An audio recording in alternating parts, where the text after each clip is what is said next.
Waking up is never easy, especially when our lives are so full of being told what to do, say, and expect. Now is the time to see the truth of your own reality and step into your own power. It is important to share the plain, simple truth about what is really essential in our daily lives and how to adapt to a higher consciousness. Every week on Ask Deano Radio, Dean Thomas will share guidance and tips that will help you navigate the matrix, leading you to a far more rewarding and whole life without losing your mind. Together, we can make a difference and allow others to see that unconditional love is the way forward and can truly influence the way we live today. And now, the host of Ask Deano Radio, Dean Thomas.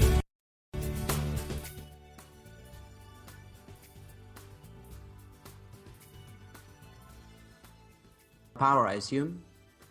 So, here I am. Welcome. Good evening, good afternoon, good morning, wherever you are.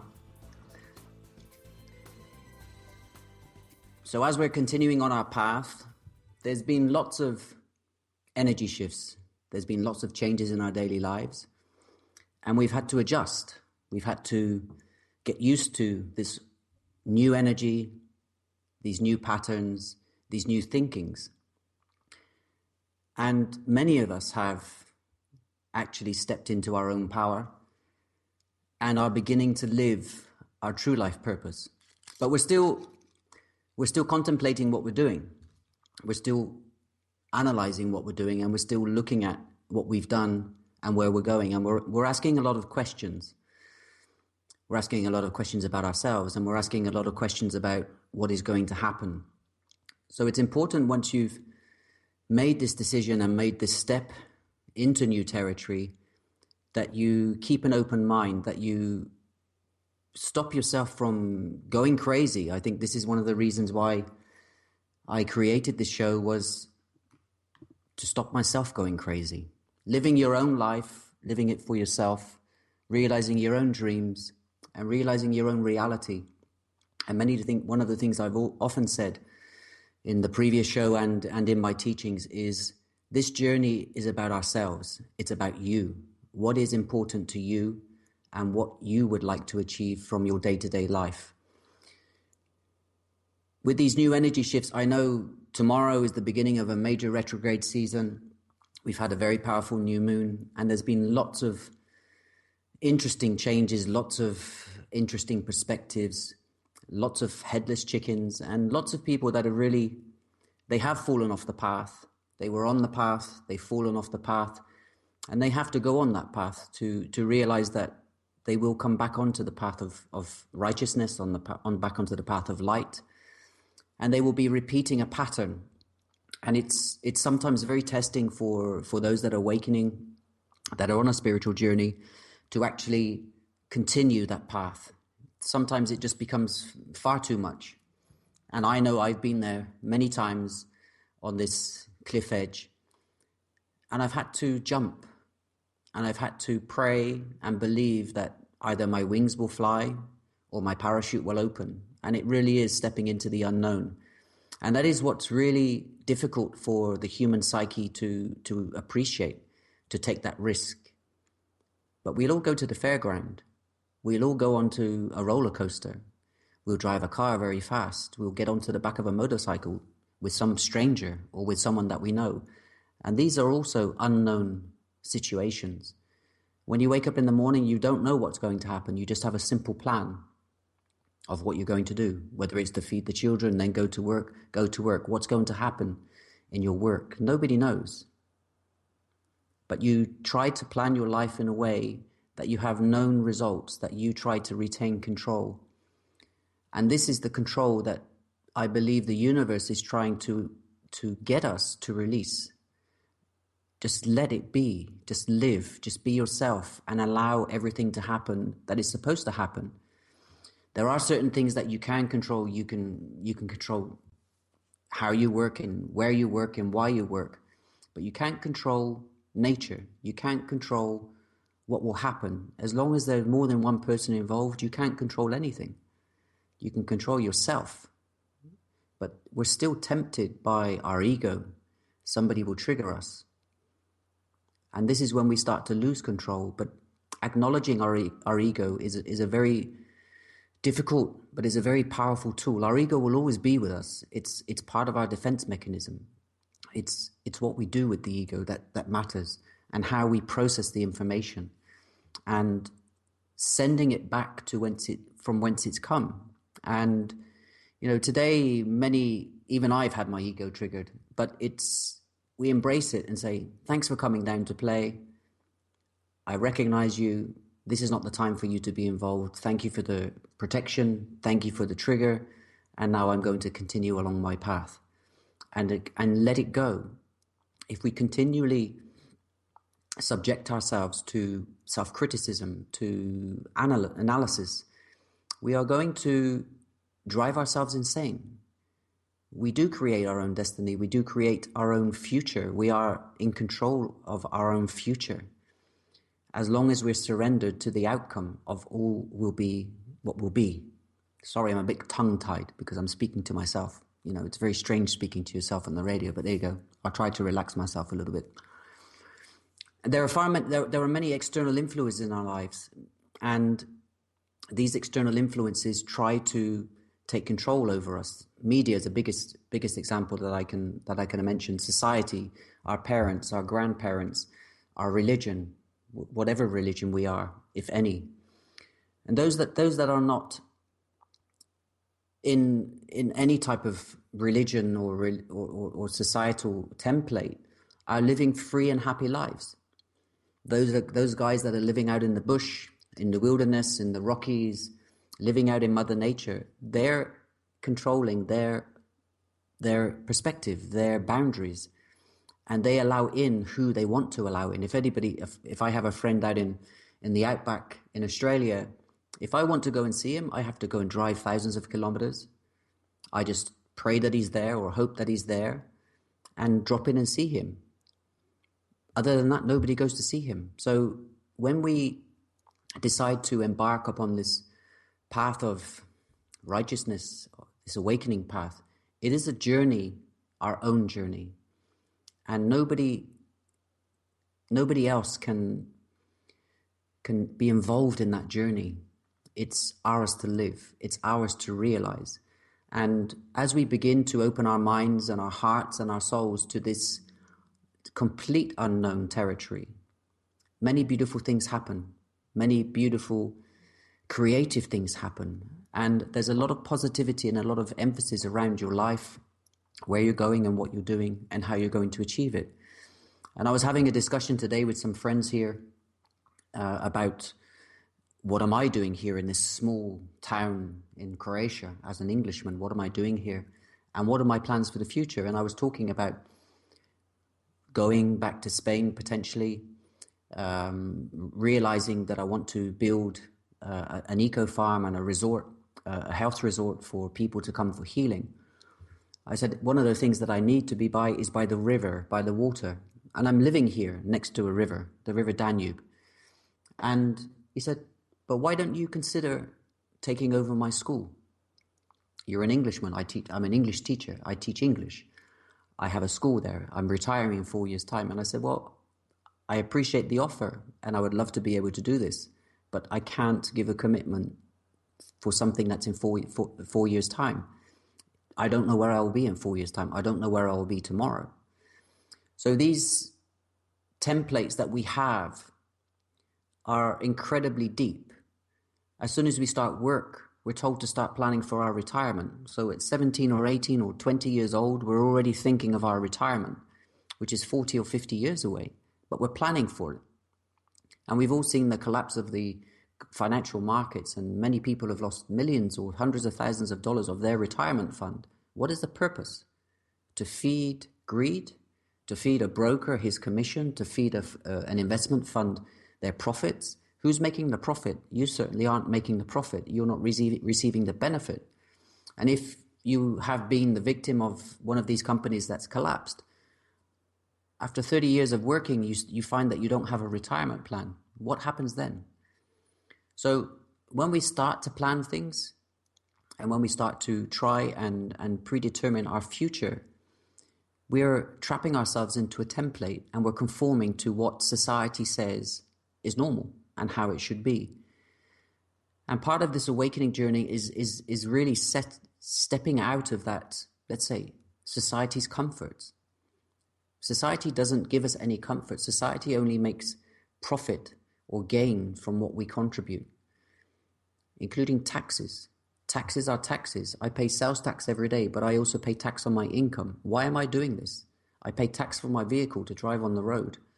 I pay insurance premiums to insure my vehicle. Why am I doing this? I've never had a car accident, but over years, I've spent hundreds, if not thousands of dollars every year on car insurance, but I've never had an accident. Nobody's had an accident with me, but I've continued to pay it. It's a what-if scenario. Contributing into a pension fund is another thing. I've stopped doing that years ago. Why? Because I need to live how I want to live. And I need to break free from these templates and these societal demands that are put on us every day. My children go to school. They go to public school. And they learn what they learn. But they're now also awakening, and they're deciding, I don't particularly want to learn this. Why am I learning this? Why am I learning about religion? I'm not religious. I'm in a Catholic country, so I need to learn about Catholicism. But Catholicism is also a template. It's a way of controlling you. You believe in the Bible, you believe in Jesus. Yes, these are all wonderful things. But if you look at the real estate that the Catholic Church owns, it's the richest organization on the planet. And that's a fact. And and Catholics are contributing to that every day.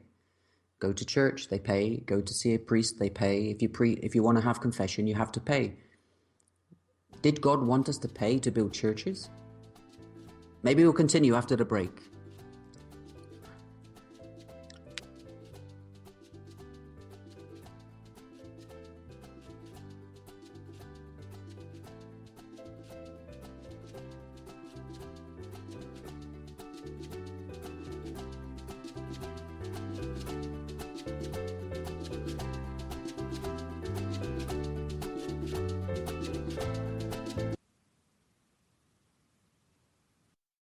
The best of the holistic, spiritual, and conscious world. OMTimes Radio. IOM-FM.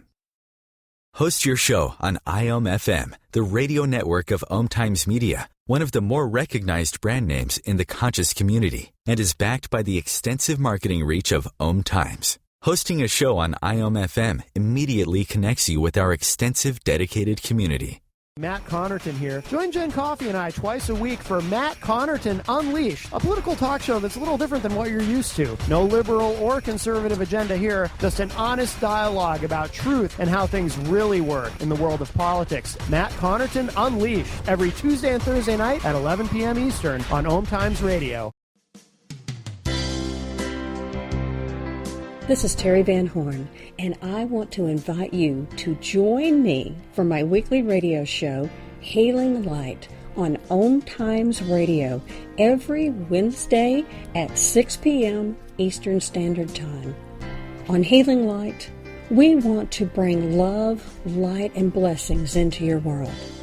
You can find out more about us at www.healinglightonline.com. Blessings. As difficult as it is to believe, there are places in Africa where human traffickers sell albino children and their body parts for use in magic rituals. Humanity Healing International is actively working in Uganda to change this paradigm. The Albino Rescue Project finds albino children who are at risk and places them in safe schools and environments where they can learn and grow free from fear. To learn more or to sponsor a child, visit humanityhealing.org. Humanity Healing is where your heart is. The future of Internet radio is here. OMTimes Radio. IOM-FM.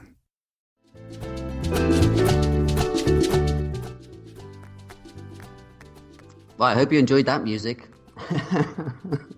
Feel like I'm going to the beach now. Well, there you go. I was talking about the Catholic Church. I didn't mean to offend anybody, but it's one of these real things that is... My children are questioning this. And it's something that I have to listen to as a parent and to apply logic and reason. And this is, Part of the journey of life is how we teach our children, what we teach our children, and what is important for them to know. And I know there's lots of moves here in Europe now to change the way that our children are taught, to take them out of this pre-constructed plan of education, how it should be. Here in Croatia, they still study chemistry, physics, and biology as separate subjects. And it's very hard for a 10 or 12-year-old girl like my daughter, who was educated in Australia, who studies science, which is a combination of all three. And she has to come here and get grades in physics, chemistry, and biology as separate subjects. And we've had to teach them how to adapt and how to adapt to foreign children that are living here. And yes, maybe this is a small hick town and it's unusual for foreigners to be here, but after all, Croatia is part of the European Union, and the rest of the European Union did adjust and has adjusted to receiving foreign children. Again, my daughter goes to a small school here and she's being taught English. And the way they teach English here is as a second language. So English as a foreign language, not as their first language. And the teacher's ability to understand English, what they say. And she starts asking technical questions, and Amy just says, well, I know it. Well, how do you know it? Well, I just know it. I was born in English is my mother tongue. And, I just know it. I haven't studied the technicalities of English. And she comes home after English, is this right, Dad? Is this right, Dad? Well, no, it should be this and this. But why is the teacher teaching us this incorrectly? And I've had to explain to her, this is because the system here is teaching English as a second language. And I have to go to the school and explain to the teacher that she's a native English speaker, same as I am, and I can see errors in the way that they're teaching English here. So we're also teaching the population here how to do things differently, which is great. It's a cultural experience for us. We're living in a culture that's predominantly split ethnically. There was a war here in 1991, and that the conflict between the two nationalities, the Croats and the Serbs, is still here. It's still visible every day. And our children go to these education establishments where there is that he's a Serb, she's a Croat, and they have these separate drinking places, these separate coffee shops in town. And it's very primitive, and it's, we're trying to show these people that they can live in harmony together. They did before this terrible incident in 1991 occurred, when it was Yugoslavia. They all lived together as brothers and sisters, comrades, whatever we want to call it. And since then, it's, no, you're a Croat and you're a Serb. Your father did this to my relatives and blah, blah, blah, blah, blah. So I know there's a reason for me to be here. And this is to promote change. This is to promote healthy change and integration and education. And I know there are lots of other foreigners, not lots of other foreigners here. There are foreigners here that are also helping people with PTSD. Or PTSP, as I call it, those that are struggling with the memories of the war that occurred here in the 90s. And there's no help for them from the state. It's all being coordinated by charities. And I work with them also, and we can see the travesty and the devastation that's occurring in the new generation. It's basically where the adults are passing the trauma onto their children, and again this will go on to their grandchildren. So they're just transferring trauma, and more needs to be done with regarding this in the community.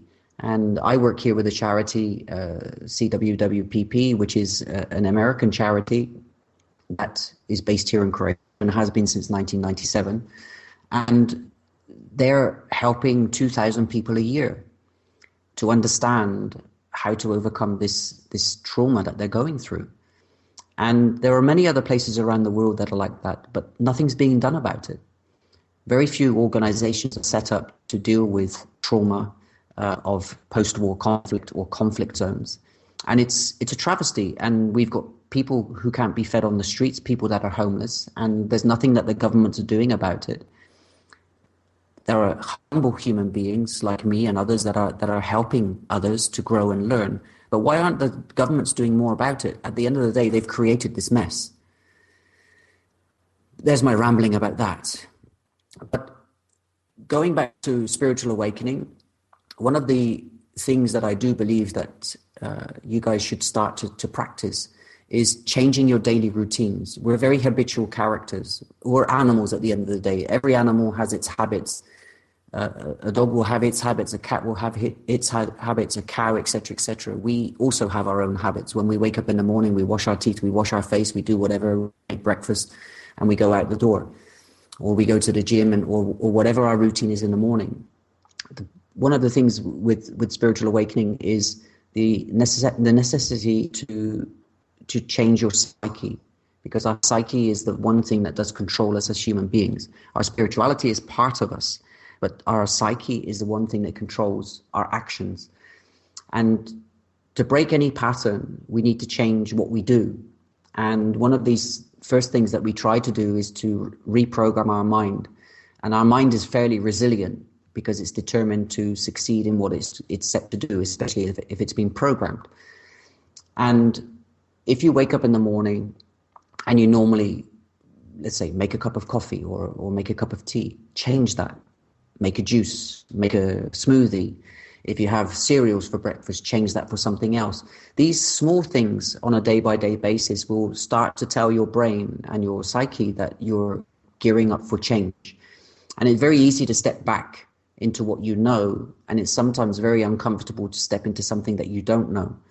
And this is why your brain and your psyche is resilient to change. If you start with these small steps, you're beginning to reprogram your mind to be open to learning new things in a new way. And again, if you go to work, if you go by bus, take a metro. If you haven't got a metro, take a car or a bicycle. If you go by car and you take one route every day, take a different route, find another route. The same as I've said before, if you go jogging every day, why don't you try walking? When you're jogging, your eyes are focused on the ground or right in front of you. You're blaring your ears with music or meditations or whatever you're putting in your ears, and you're not paying attention to what's going on around you. And maybe occasionally you'll bump into somebody, or somebody will bump into you because nobody's paying attention. But if you're walking, take the earplugs out and hear nature. Hear the cars blaring their horns, hear the people laughing and joking or shouting and screaming, hear the kids playing in the park, hear the birds, hear the dogs, hear nature, and open your ears to listen to these new sensations. Because as man has evolved, we begin to shut ourselves off from what is real, and we're programming ourselves with synthetic, with music, with news, with the internet, with everything that's synthetic. And we're forgetting what nature actually sounds like. When was the last time that you went to a park and fed the ducks or fed the birds? When was the last time you went to a river and listened to the way the river is flowing? Because it's very interesting when you listen to the river flowing. It does speak to you, and it can speak to you, especially if you're sitting there and the river's flowing fast. Look at what's going on in the river and see what's going on in that life. And every millisecond, that river is flowing. It's not stopping. You're stopping. But life is like a river. It never stops. If you jumped into the river now, you would never be in the same place in the next second. You will be somewhere else. Life is the same. And we can never step into the same waters twice. We can only keep moving and evolving and expanding our consciousness. So life is like a river, and we should try and maintain that thought process that the river is flowing, so therefore we flow. If you're getting confused with lots of stuff going on around you, with people influencing you, take a step back from it all and listen to yourself. Turn off the chatter. Again, in this case, you can plug the earphones in and not have music and stop the chatter of all of the people around you. And listen to what your own higher self is saying. Listen to your heart. Listen to your soul. And listen to what it really wants. What do you really want to achieve? What is your objective? What would make you happy right now? If you had a magic wand right now, what would your wish be? Where would you like to be? Most probably it wouldn't be where you are. And if these are the types of wishes that you have, then there's no reason why you can't achieve them. It just takes practice. It just takes time. It takes patience. And as you step away from these societal demands or these societal needs as they've been deemed, you can actually see things differently. I tend to teach my students to take an overhead perspective, take a trip into a helicopter and watch overhead and look at yourself and this other person or this other situation below and look at it objectively. Don't look at it from yourself's perspective, look at it from the overhead view, and you could see that there are different ways of handling these things. It's cognitive thinking. Thinking new ways, thinking new objectives, and really listening to what's going on around you. And then you will start to hear your own voice. You will start to hear what you really want and what you really desire. Want's the wrong word, actually, because want is a demand. What you would really like. What are your passions? What are you really good at? And these are the types of questions that you should be asking yourself. I've been here for 10 years. What would I like to be doing tomorrow or the next day? What would I really like to be doing? And then you could take steps towards that. And if you really believe that's what's in your best interests and what you believe is good for you and your soul, then there's no reason why you can't achieve that. And many people have stepped out of corporate life and gone to live a hermit's life, and they've never been happier. I know I was one. I'm an ex-corporate executive, ex-CEO in the financial services industry. And what I know is so horrible. What I know in that reality is not nice, because I could see the illusion. I couldn't see the illusion when I was working in the illusion, but I could see it now. I could see it very soon after I woke up. And we'll continue after the break.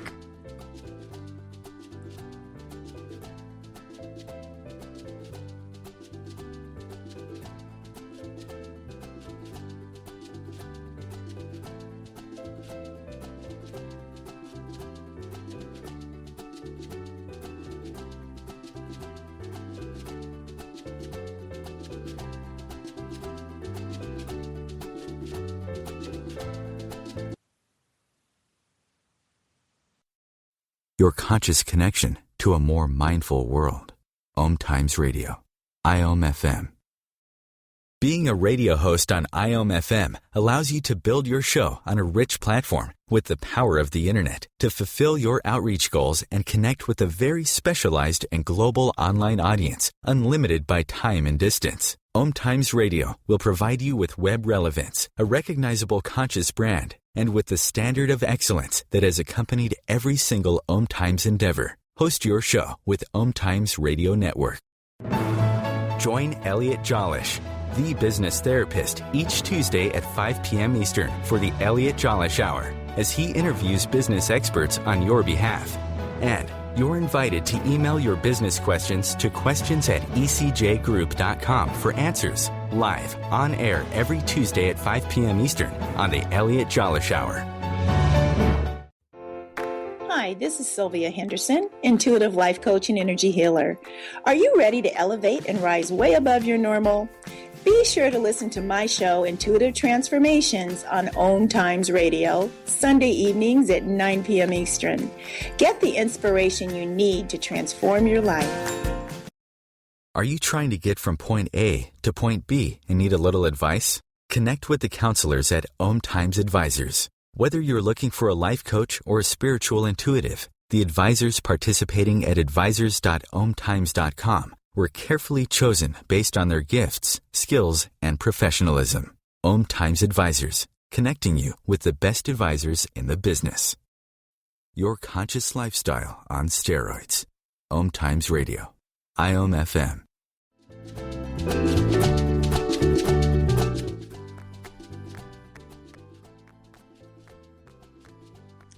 And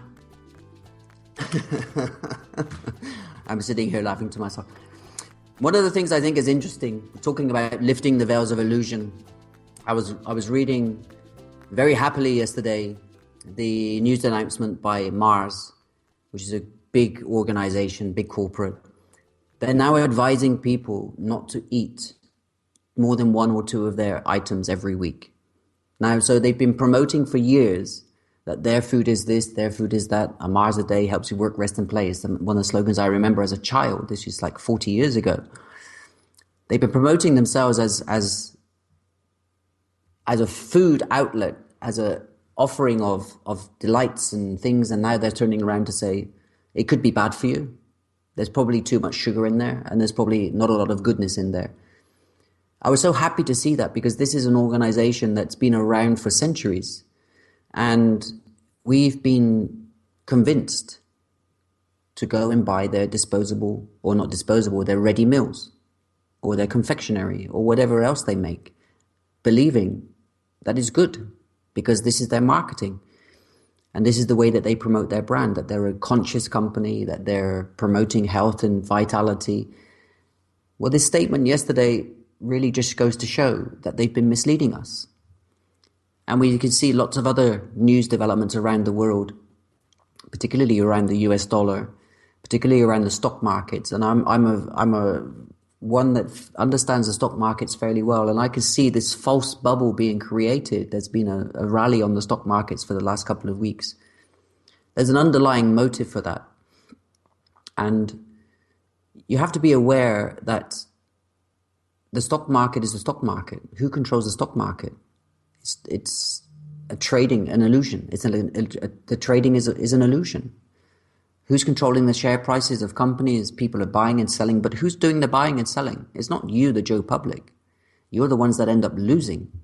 If the stock market goes down, it's because the brokers and the big investment houses are pushing the stock down. So they'll push the stock down, you'll start to sell in a panic, and then when the stock price is nice and low, they'll start to buy again and build the share price up again. And this is how they're making this illusion happen and a reality. And that's just one example of how we're being misguided.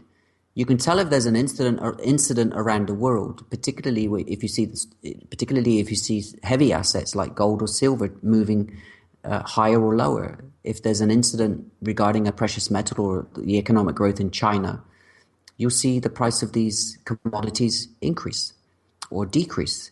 And this is you can tell what's going on around the world just by looking at the stock market. And this is all fear. It's all based on fear. And, this is how we have been coaxed into this living our lives today. This is good for you. This is good for you. That is good for you. So therefore you will buy it. Why do you need to stand outside a store, an Apple store, when they're launching a new phone?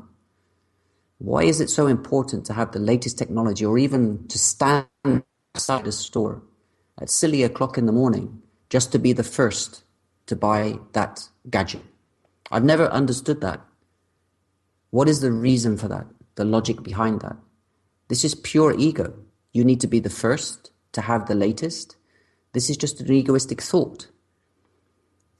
There's nothing more than that. And this is, light workers are trying to change this thought process so that you can realize that is not conducive with the way humanity should be living. We're not living a puristic life any longer. We're being molded into, effectively, what I believe will happen in 50 years' time is we will be robots. We'll be performing roles and functions to a set of orders, as we are already, but there will be more and more and more control. Instant gratification. You send a message, whether it be by Viber, MSN, or SMS. You want an answer now. You send an email. You want an answer now. And why is that? And I've mentioned this before. 20, 30 years ago, we were sending letters still. Why is it so important to have an answer now? So we've become very, very much focused on instant gratification. And this is clouding our vision, and it's clouding our judgments. And we've stopped loving. We've stopped caring.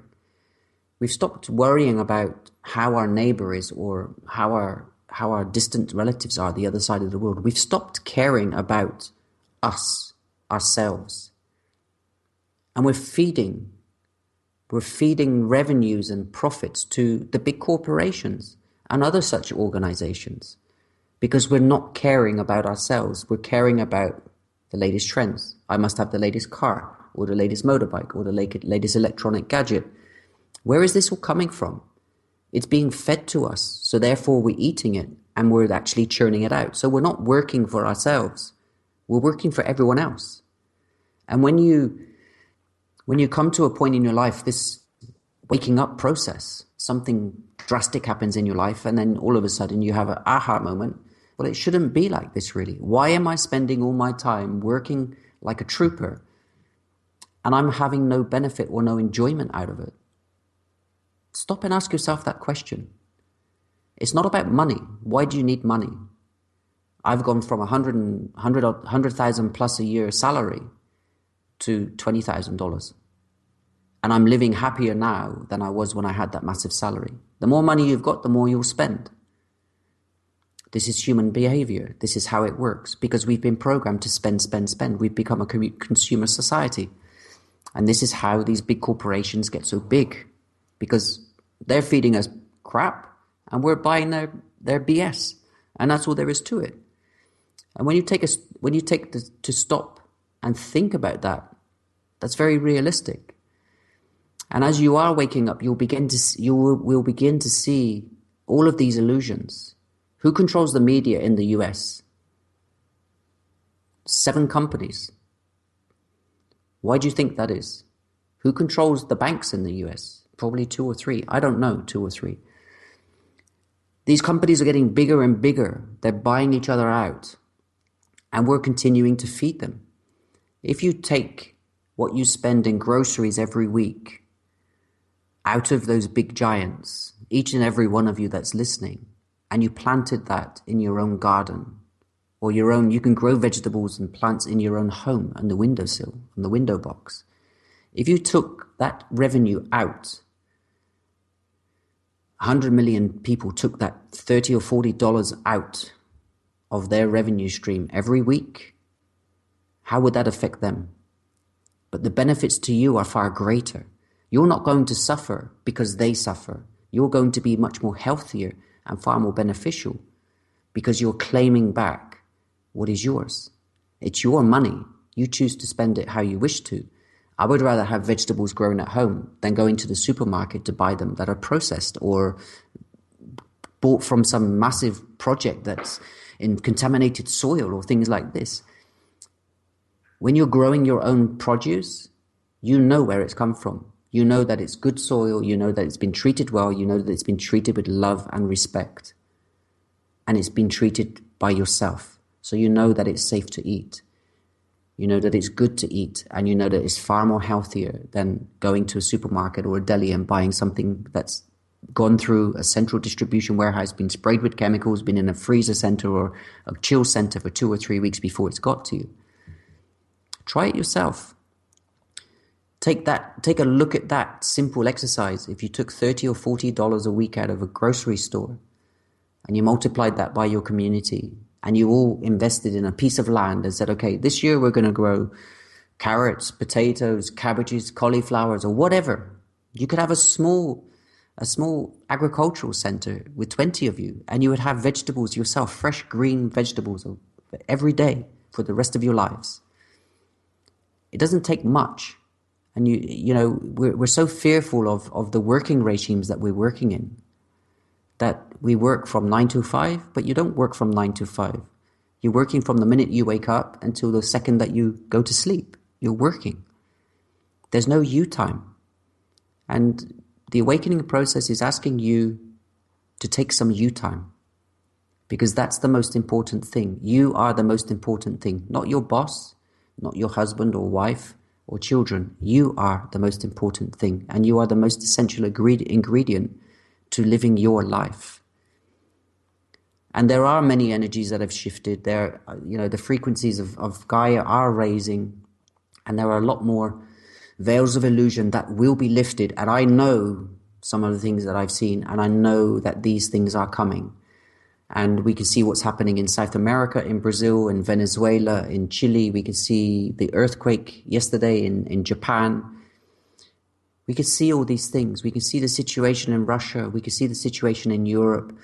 Things have to get worse before they can get better. There has to be a collapse of some mechanism before things can get better. Something has to be broken so that the new can be formed. And as those that are awakening and the light workers are out there are promoting and shining their light and doing the good deeds that they're doing, it's becoming more and more apparent that there's something more to what you're being told, or what we're being told is the truth. Because we will never know what the truth is unless we are there at that time and at that place where that incident is happening. And this is the truth about everything. All you know that is true is within your condo, within your apartment, within your building. That's what you know is true. And that's the only truth that you should be concerned about. It doesn't matter what Arthur or Martha are doing next door or down the road. And it doesn't really matter what your mother and father are doing, or your aunties or uncles or your grandparents or your children are doing. What matters is what you're doing and how you are living your life and how you can make that life more rewarding for self, to love yourself, and to give all of this energy that you're giving to others and invest that energy into yourself. And spiritual awakening is the best investment that you will ever make in your life. It doesn't matter how rich or poor you are. To have self-value and to have self-worth, self-esteem, and positive energy and auras around you is the most valuable asset that you will ever have in your life. And when you have that asset, you can do anything. You can achieve anything. The law of attraction, the laws of the universe clearly say this. You transmit positivity, you will receive positivity. If you transmit negativity, you will receive negativity. This is the law of attraction. And this is a very real situation. The more light that we shine, the more happy and the more love that we share, the more there is in the universe. And we'll continue.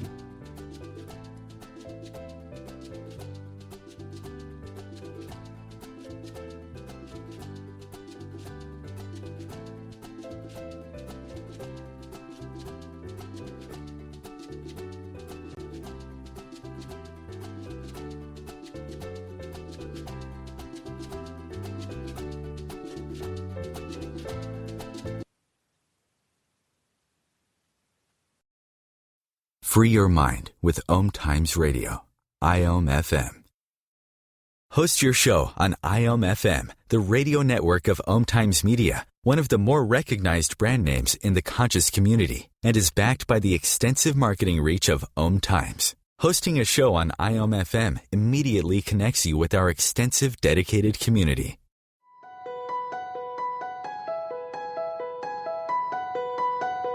Hello, I'm Miriam Knight of New Consciousness Review, inviting you to my new show where I interview the rising stars of the conscious awakening. We'll explore the many faces of consciousness in action and intriguing perspectives on life, the universe, and everything in between. Join us each Wednesday at 2 p.m. Eastern on the Rising Stars Show. Hi everyone, this is Shay Parker, the host of Best of the Best, which airs live right here on IOM Radio every Tuesday night at 8 p.m. Eastern and 5 p.m. Pacific. I'm super excited to bring you expert guest hosts, spiritual discussions, free psychic readings, and so much more. I can promise that you will not want to miss this one-of-a-kind, fun, yet touching, down-to-earth show. Join us every Tuesday night at 8 p.m. Eastern, 9 p.m. Pacific on OTR-FM. This is Shay Parker, and I can't wait to see you there.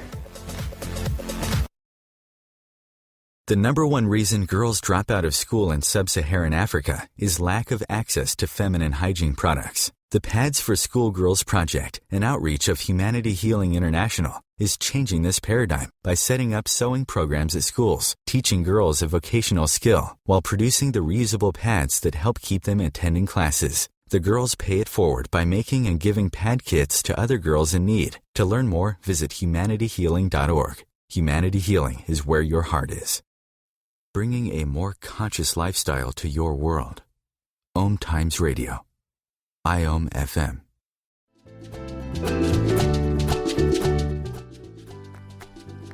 Here we are again. It's 16th of April. It's Saturday evening. Tomorrow is the beginning of 2 retrogrades, I believe.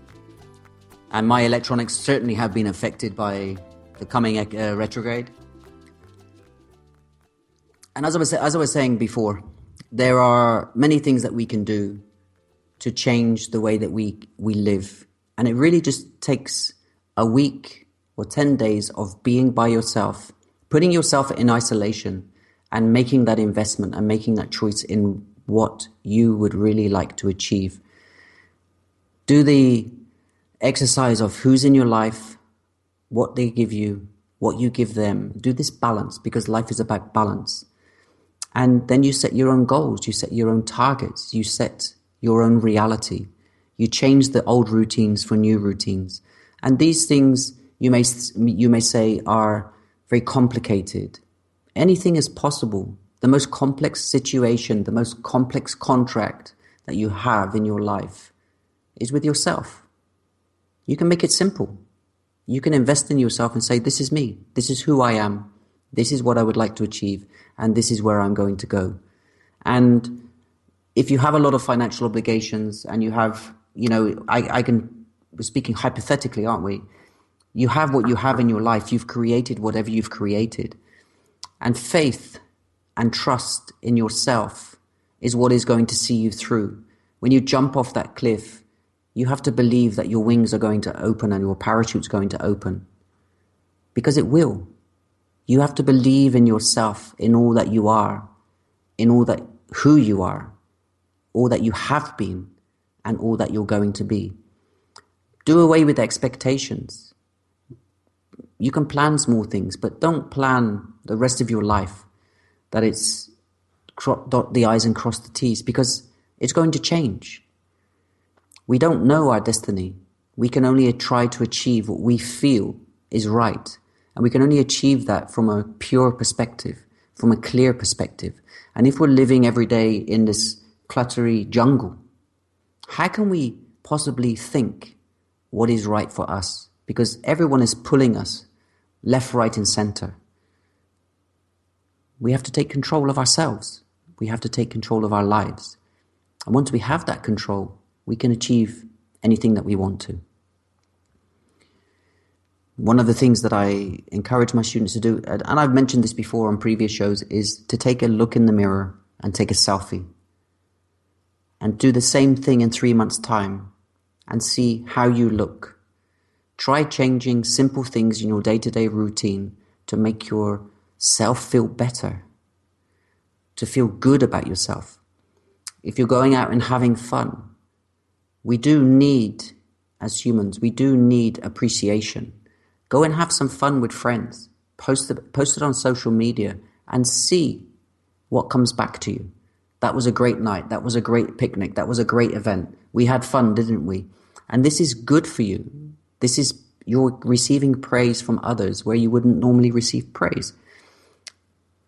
If you're going out with friends, go and enjoy yourself. Take selfies and take pictures and post them. And watch the praise and the compliments come back. And this is then going to boost you internally. And then this is going to help you realize that there is more to life than what you're doing. There's more to life than paying the mortgage. There's more to life than working for the same company for 30 or 40 years. I haven't done it, and I will never do it. And I knew that when I was a very young man, that I would never be happy working for a big corporation. I had to go and live my life. I didn't realize until a few years ago what that purpose was. And that purpose now is to help spread love. Because I know what love is. One thing I didn't have as a child was love. The people that I looked up to for love didn't give me love. I won't go into the details, but this is something that I recognized a long time ago and broke that template with my family. And these are some of the strongest templates and patterns that you can break. If you were abused as a child, whether it be physically, mentally, or sexually, or any other type of abuse, do you still believe that you should love that person? Does that person deserve that love if they've abused you? I would say no. If somebody abused you as a friend, Do they still deserve to be called your friend? Your answer would be no. If somebody abused your child and they were a member of your family or they were a member of the school, do they deserve to be treated? Do they deserve to be a teacher or an auntie or an uncle? No, they're an abuser. So start to label people with what they are, with what they truly are to you, not what they're perceived to be in society, what they are to you. You can call your mother, but if she abused you, she's an abusive mother, and that's a fact. And this is the reality that some of us have taken years and years to understand. Why do we still love this person? They treated us like crap. They beat us. They abused us mentally. They weren't there for us, but we still love them. Does that mean we don't understand what the word love is? No, we don't. We have to love ourselves. We have to learn to love ourselves, and we need to understand where that love is coming from. This goes back into your inner child, especially if you've had an abusive upbringing. Go back into that inner child. Make peace with that inner child, because for sure when you were a child in an abusive relationship with your parents or whoever, you soon became an adult and you missed your childhood years. So now we're going through this process during awakening of getting back in touch with the inner child and healing that trauma that child went through. And again, you're growing up again. And awakening is about growing up again. You're starting a rebirth. You're coming back into tune with who you really are and your true authentic self. And yes, it's very difficult, especially if you're more mature. It's very, very difficult because you have been programmed. You're in life patterns, but now is the time to break them. You stand up and be counted for who you are, not what somebody perceives you to be. And it doesn't matter. Nobody can harm you ever, ever again, because they can't, because it's only words. Words are just words. Violence is violence. Nobody can hurt you for what's already happened. Only you can heal it. And you can heal it and make a tremendous difference to the way that you live your life from tomorrow or the next day. And you may think about it and analyze it and say, this is hard, this is tough. Yes, it is hard. And yes, it is tough. This journey is not easy. And it does require constant work and constant attention to everything that you're doing. And as long as you're doing this from a position of an open heart and an open mind, everything will be fine. Everything will be fine. You just have to believe that it will be, and it will be. Amazing things have happened. Amazing things will continue to happen. Just let them happen and just be. Enjoy life as if every day is the last day on this planet. And when you have that mindset that's living in the here and now, your life is tremendously different because there's no pressure on you. You've claimed your life. And now you're going to live it. And you're going to live it fully. And as I said I made a video for yesterday. If I passed away tomorrow, I will pass happy. I would never want to change anything that I've done in my life, no matter how good or bad people may perceive it to be. It's been my life. And I've lived a tremendous life, and I'm totally grateful for the way I've lived my life. And I'm grateful to myself, most importantly, grateful to myself for having broken the karmic energy, the family ties, and all of that stuff that didn't serve me 25 years ago. These are brave decisions, and we're warriors of light, and we can achieve it. We just have to jump. And when we jump, we will be taken care of. Everything that we need will be provided for us. We may not believe it. We may not think it. But as long as we believe it, anything is possible. 17th of April tomorrow is a very special date to me. 17th of April 2011 was the day that I arrived in Russia, in Moscow. And that day changed my life forever. It helped me to become the person that I am today. The person that I was 5 years ago is not the same person that's speaking to you now. But in those 5 years, the experience that I had in Moscow completely transformed the person that I am today. It took me 2.5 years, 3 years to realize and the last 2 years to understand the importance and the significance of that date, the 17th of April 2011, to me. It's when I met my beloved, my twin flame, and that changed my life forever. And it will continue to change my life every day. And for that, I'm grateful, eternally grateful. And for you guys that are waking, believe in yourself. Believe in everything that is possible, because you can make it happen. You are worthy. You're a soul living a human experience. You are here to go through that living experience in a human body. But your soul knows what is good for you, and your soul knows the path that it needs to take. And when you keep coming across these incidences in your life, these are the calling signs from your soul, from the divine, from the universe, to take it stop, look, and listen at what's going on around you, and try to change it. Implement change, and you could begin to live a far more fruitful, rewarding life in peace, in love. And then you will start to understand unconditional love. Until next week, it's been a pleasure. Next week's show, we're going to be talking about creating abundance from within and understanding how to create all that we need from who we are. Thank you for joining me. It's been a pleasure. I will see you next Saturday. Take care. Namaste.